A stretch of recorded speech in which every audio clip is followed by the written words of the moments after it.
Are you a businesswoman who is finding it challenging to get your ideas across and make a point?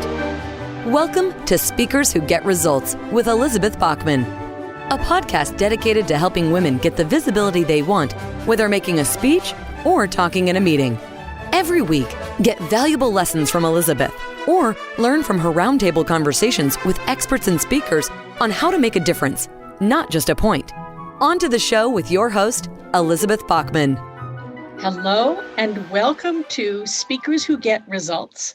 I am Elizabeth Bachman, your host, and this is the podcast where we interview experts from around the world on subjects such as presentation skills, leadership, visibility, and communication challenges. I'm very excited to have you here today because today is the first of 4 episodes in the Visible and Valued Training Month, where we can talk about how do you actually make yourself visible through presentation skills and how you can show your value through presentation skills. Today, I'm talking about speaking strategies that get better results. These are the strategies that you can use to improve your presentation skills. Now, if you are curious about where you are with your presentation skills, you can take our free 4-minute assessment at speakforresultsquiz.com. I'll post that link at the end of the show. speakforresultsquiz.com, and that's where you can see where you are strong with your presentation skills and where perhaps a little bit of support could help you get the results you need and the recognition that you deserve. As I said, this is the beginning of Visible and Valued Training Month, where we are having speaking strategies. That's today. The next one's going to be about writing the script. Then taking your script from boring to bravo. How do you spice up your presentation and engage your audience? And then how to actually get booked, because the best speech in the world doesn't do you any good unless you have a place to give it. That will be an interview with the amazing Whitney McDuff, where you can find out how to actually get those speaking gigs. You can find all of this at elizabethbachman.com/podcast. It's coming out in the month of November 2021. So if you're listening after the fact, you can hear them all. And if you're listening during November, stay tuned. What describes you the best? Do you speak internally within an organization? Do you speak to raise your profile to be more visible so that you can be promoted or hired?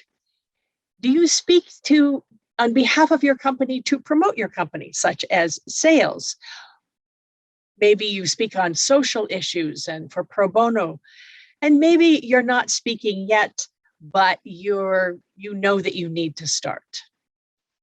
I'm Elizabeth Bachman. I spent 30 years directing opera around the world. I spent 11 of those years running an opera company. I now leverage those skills to train business presenters. We've got the podcast, and I also run the Visible and Valued Masterminds, where we get together and leverage the power of the group in order to become more visible and more valued.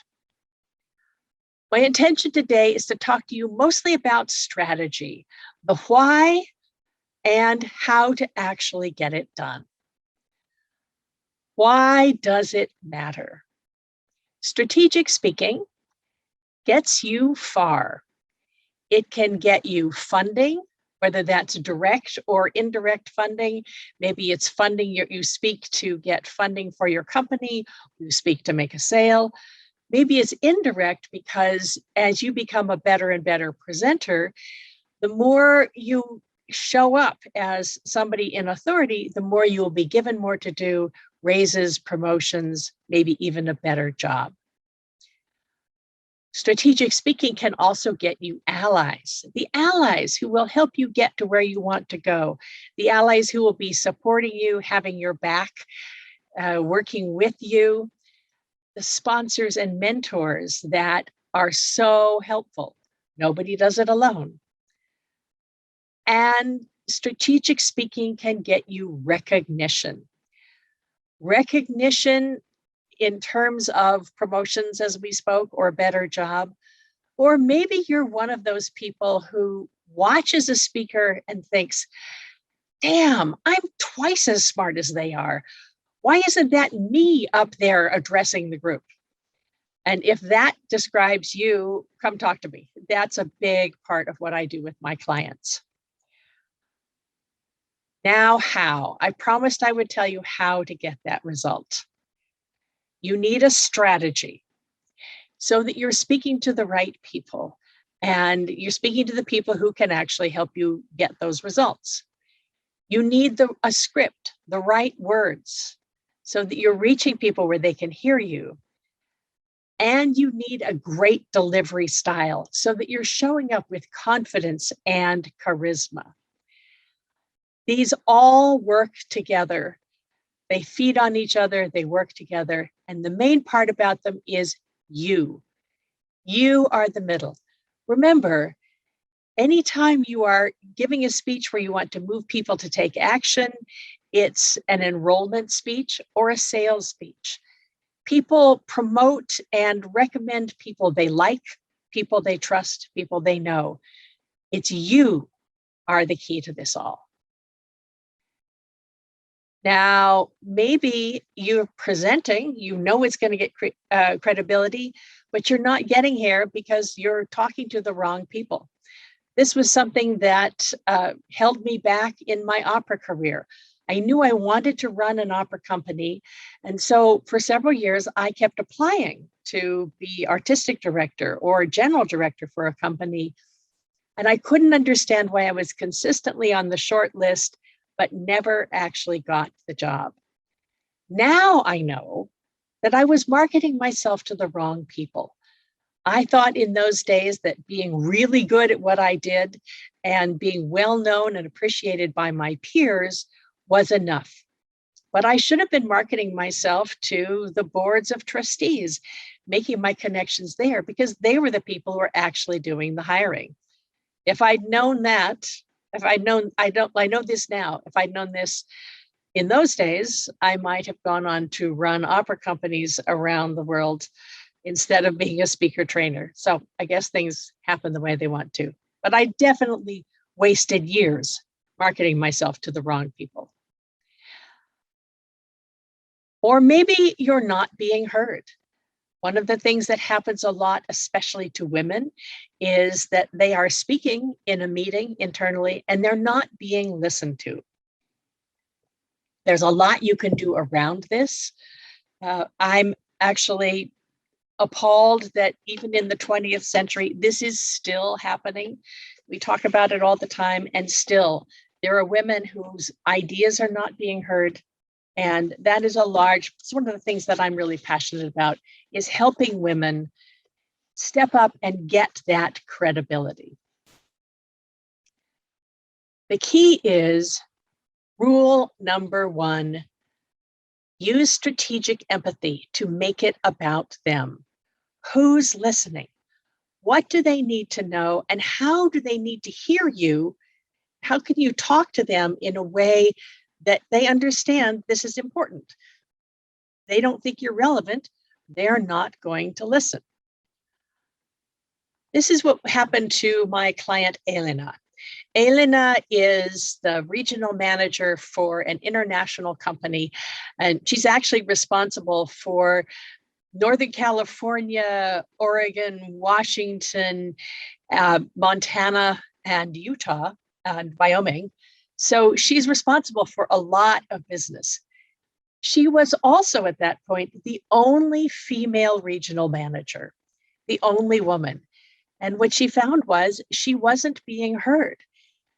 And when she finally got angry enough to ask for help, she called a friend and she said, they just made a huge mistake. I told them it was a mistake. Nobody took me seriously. And now all this money's going down the drain. What can I do? And the friend said, call Elizabeth. For Elena, the key was strategy. We paid attention to who were the people that mostly needed to hear her, who were the decision makers. And then she leveraged her allies. One of the things that you can do as a woman, especially if you're the only woman, is reach out to the men who do support you and make sure that when you say something, they echo your voice. They'll say, good idea, Elena. Thank you, Elena. Thank you for Elena's idea. And of course, if somebody else steals the idea, then you can say, yes, that's what Elena just said. Thank you for illuminating what she said. One of the keys with strategy, and we'll talk about this more in the later episodes, is that if you're being talked over, chances are it's because the person who's talking over you really truly did not hear you. Your voice did not register because in some way they don't think it's important enough. And so they hear the idea and then they think it's their idea. So have an ally echo your voice. You can also reach out to who do they listen to. If there are people you need to reach, maybe senior management, and they're not listening to you, who do they listen to? Reach out to that person or people and say, I have something to say. When I speak, will you make sure that you say, yes, let's hear what Elena has to say? Have somebody help you. It's helping somebody open the door for you until they get to the point where they are used to listening to you. Another strategy we used was we leveraged her location. She was based in Silicon Valley. So what we did was find quotes from famous people in Silicon Valley, Mark Zuckerberg of Facebook, or Sheryl Sandberg of Facebook, Elon Musk of Tesla. All those are based in Silicon Valley. She had her team look for people who were look for phrases that they had used where they'd been quoted that backed up what she wanted to say. And then if she was going to say something, then she could say, and as Sheryl Sandberg said, da, da, da, da, da. If they're not going to listen to you, quote someone they will listen to in order to get their attention. You've got to get their attention enough for them to hear you. The other thing you can do is do the local flavor. So Elena was using the fact that she was in Silicon Valley. I have a client who's in Italy, and one of the things that we're doing is he starts conversations often with saying, oh, I had the most awesome ravioli last night. It's my grandmother's recipe. You should, if anybody wants the recipe, you should know. I mean, you think about Italy and you think about food and art. So he will mention things that have to do with where he is in Italy, and people perk up their ears because they want to hear about that awesome ravioli. At this point, you might be thinking, yeah, but why do I have to leverage other people? Why do I have to get somebody else to let me in? Why do we get somebody else to open the door for me? They should just listen to me. I hear this objection all the time. And indeed, if you've got something to say, you're smart and you have something to contribute, you should be listened to. But that's not the way the world works at the moment. You need to be listened to. If they're not listening, then find ways of opening the door, ask for help until they do listen to you. After all, if you need to get something from an upper shelf at your home, you'll use a stepladder. That's getting help. You don't have to do it all yourself. So many of my clients think they have to solve everything all by themselves. You're allowed to ask for help. It's okay until you get to the point where they're so used to listening to you that they know this is going to be worth it.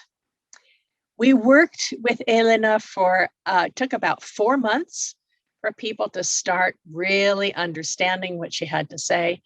And she said to me afterwards, they're finally listening to me. The strategies you've taught me have become automatic.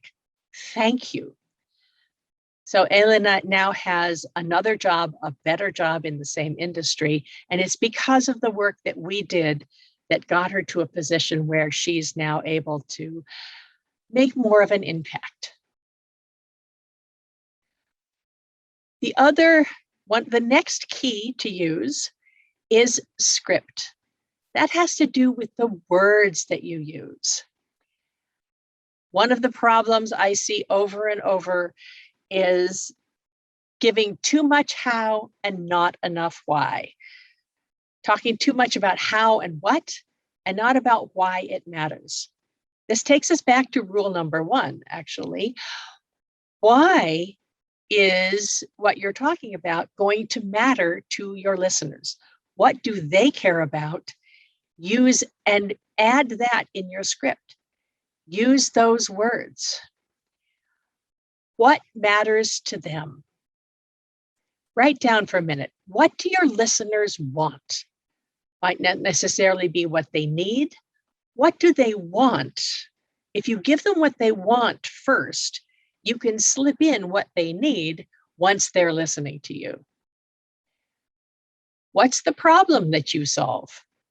Most of the time, if you're doing a promotional speech in your industry at a group, the people who are listening are the ones who have a problem for which they hope you are the solution. So be very clear about what's the problem that you solve and why does it matter? What phrases will they relate to?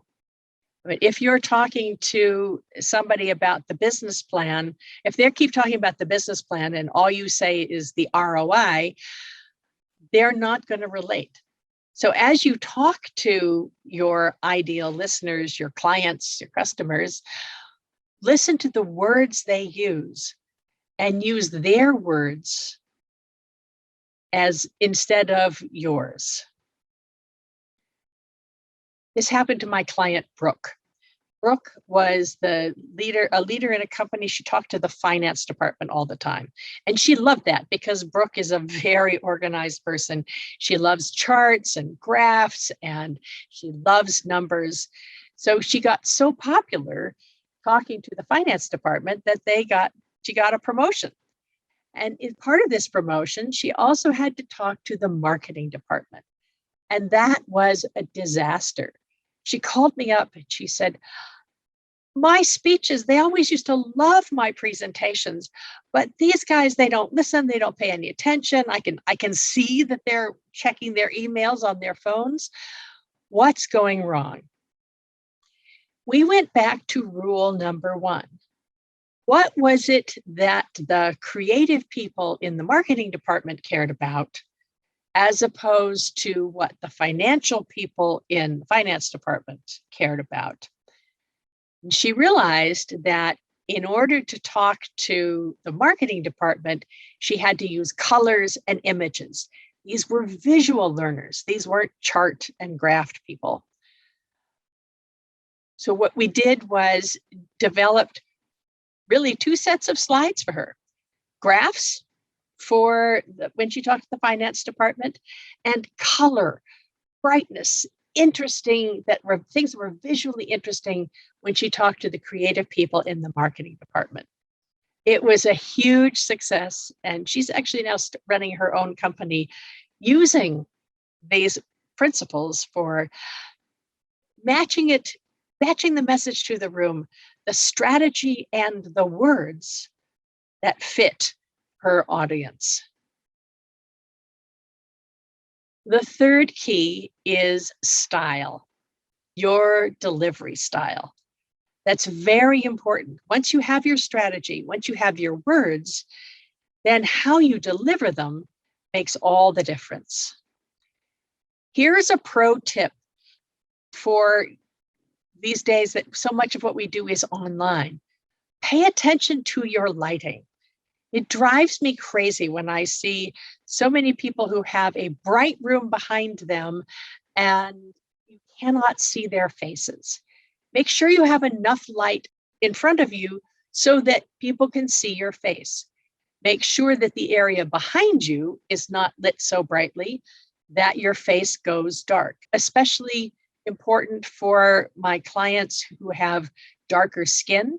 I have the great good fortune of working with many people of color, and this is something that we pay a lot of attention to because the camera is going to focus on whatever is the brightest thing. One of the keys is to make sure that you have lights above you at 10 o'clock and 2 o'clock. And if you're wearing glasses like I do, and you're using a ring light, make sure that the ring light is not reflecting on your glasses. Pay attention to your lighting. You can look also in the podcast. I have episodes with Shelley Golden, who is a Zoom makeover expert, who talks a great deal about this. The main thing that people tend to have trouble with in terms of delivery style is nerves. Have you ever seen a presenter stand up and start to do their speech and they forget what they're going to say? Their voice gets very quiet or monotone, or maybe their shoulders come up around their ears and you can tell that they're nervous. Maybe you've actually been that person. The key to this is go back to rule number one. Make it about them. Get out of your own head. Most of the time when we're nervous, they're thinking, oh, they're going to think I'm terrible. They're going to hate it. I'm going to look like a fool. It's all about me. Get out of your own head and make it about them. What do they need? How can I serve them? How can what I'm asking them to do be of benefit to them? Remember, no one's going to come and listen to you unless they want you to be great. They've taken the time to listen, to tune in, or come to your speech.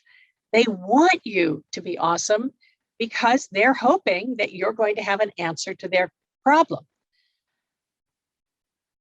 My client, Mitra, used to get terribly nervous whenever she was looking for large donations. She's the CEO and general director of a nonprofit, a wonderful small nonprofit that was doing really good work. And she was used to getting donations of $25 up to $100. She was very comfortable asking for that sort of thing. But when it came to asking for a larger grant, she got very nervous. She would flub. She would forget what she wanted to say. She got all flustered and sabotaged herself. And she lost several opportunities. She called me up and said, can you help me? I had helped her with some speeches before. She said, I have a specific opportunity. One of the people on my board has set me up with the senior partner of a major law firm. They're interested in sponsoring us. They're interested in giving us a grant. I don't dare blow it. Can you help me? And what we did was we reframed the offer in her mind. She was thinking, oh, I'm going to be asking for $20,000. What am I going to do? That's so much money. Well, of course it was to her and to her small nonprofit. But for the law firm, it wasn't bad. They could manage that. So she focused on how sponsoring her nonprofit was going to make the people in the law firm feel good about themselves. It was going to be great publicity for them. As a matter of fact, giving her this grant was a gift. The day she had to go and make the presentation, we were supposed to meet in downtown San Francisco. I went with her. The meeting was on the 29th floor of the skyscraper. So we stood outside the skyscraper and I made her say, this is my building. This is my territory. I am bringing a gift. And when she could say that without trembling, we walked in, and in the lobby, she said, "This is my lobby." We got in the elevator. "This is my elevator. I am bringing a gift." We got out on the 29th floor. She said, "This is my floor. I'm bringing a gift." I wasn't able to go with her into the interview, but I told her to pause before she went in and extend her energy into the office. Say, "This is my office. They are my guests, and they are going to love the gift that I'm giving you. I'm bringing them." And indeed, she came back out, and she had a pledge for twice as much as she had asked for. It was a huge success. She wrote me a lovely note afterwards to say, "Thank you, Elizabeth. You believed in me until I could believe in myself, and that made all the difference." So to review, the strategy is you need the 3 keys of strategy, script, and style. We'll be talking about this all in the month of November, the Visible and Valued Training Month. Check the Speakers Who Get Results podcast schedule. Today was about strategy. Our next episode is writing a script that wows. How do you actually find your ideas and write your script? After that, we have From Boring to Bravo, how to make your script better once you've written it, and how to get booked as a speaker. You can find all of this information at elizabethbachman.com/podcast. And remember that if you're curious how your presentation skills are, you can take our free 4-minute quiz at speakforresultsquiz.com. This has been Elizabeth Bachman. I'm so glad you joined me today. Be sure to tune in next month, and I'll see you on the next one. We have just concluded another great episode of Speakers Who Get Results with your host, Elizabeth Bachman. If you got value from today's episode, please feel free to share us with your friends and colleagues. You may also visit elizabethbachman.com for additional resources. Be sure to tune in every week for new episodes, and thanks for tuning in.